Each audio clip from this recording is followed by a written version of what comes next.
Let's dive into a powerful social revolution that just exploded in 12th century India.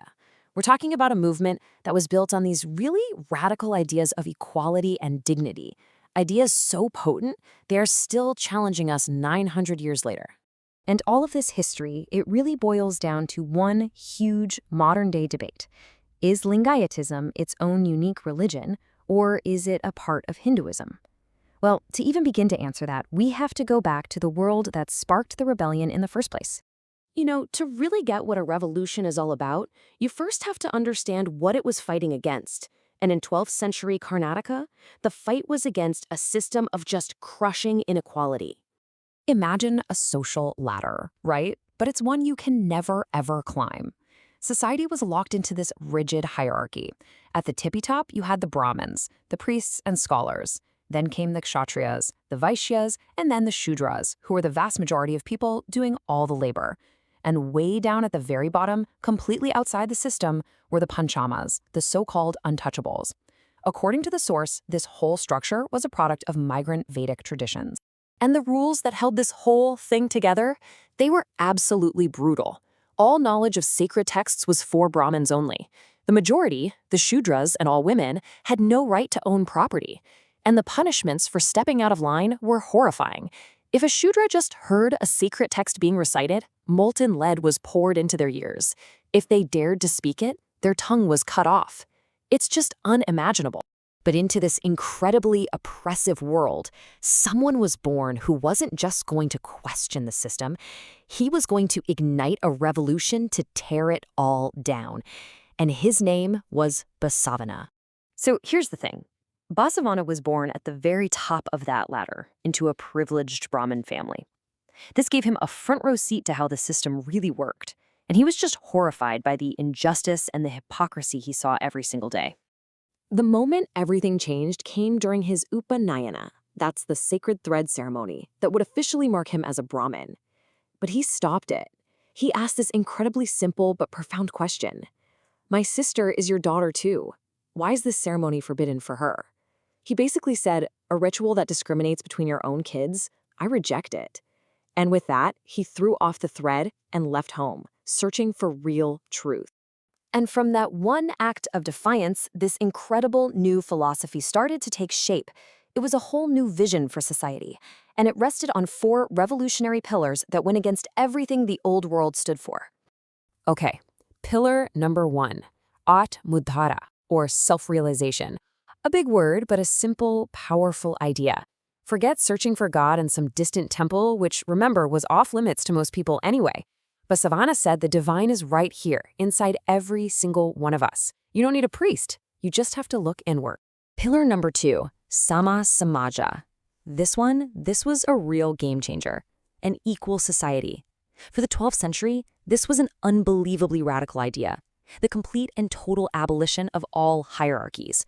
No caste, no class, and, get this, no gender discrimination. Everyone is equal. Period. Then you have pillar 3, Kayaka, which means work as worship. Now remember how some jobs were considered low or polluting? This idea just blows all of that up. It says all honest labor is divine. A cobbler's work is just as sacred as a priest's. Everybody has to work, and that work itself becomes a form of prayer. And that brings us to the final pillar, Dasoha, or communal sharing. This connects right back to Kayaka. You work, you earn your living, and whatever you have that's extra, you contribute back to the community. It's a system built on taking care of each other, not on hoarding wealth. I mean, think about it.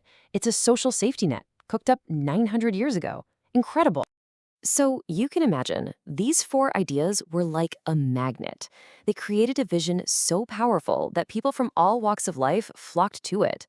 But, well, when you try to build a new world, the old world tends to fight back. Hard.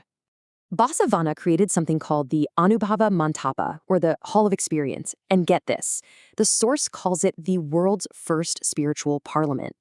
It was a place where a former untouchable could be the president, where cobblers, boatmen, Brahmins, men, and women all sat together as equals to debate philosophy.